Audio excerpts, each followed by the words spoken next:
decided you're definitely going to send National Guard troops to Chicago? Well, we're going in. I didn't say when, we're going in. If the governor of Illinois would call me up, I would love to do it. Now, we're going to do it anyway. We have the right to do it because I have an obligation to protect this country. On Saturday, the head of the Illinois State Police received a phone call from CBP's Chief Patrol Agent, Gregory Bovino, indicating that ICE would be deploying to Chicago. It's the first outreach we have received from the Trump administration on this topic. Bovino was short on details and long on rhetoric, which is to deploy armed military personnel to the streets of Chicago. I'm aware that the President of the United States likes to go on television and beg me to call and ask him for troops. I find this extraordinarily strange, as Chicago does not want troops on our streets. I refuse to play a reality game show with Donald Trump again.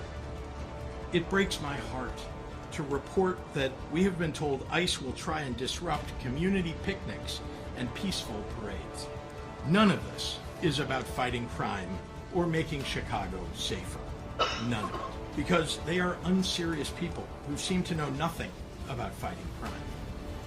We are ready to fight troop deployments in court, and we will do everything possible to ensure that agents operating inside the confines of this state do so in a legal and ethical manner. To Chicagoans, what you can do is look out for your communities and your neighbors. Know your rights. Film things that you see happening in your neighborhoods and your streets and share them with the news media.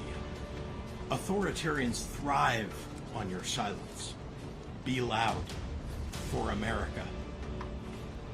I refuse to fall into the pundit trap that demands we sacrifice vital constitutional rights if it's being done in the fake guise of fighting crime. Because, as I said 6 months ago in my State of the State address, any rational person who has spent even the most minimal amount of time studying human history has to ask themselves on one important question.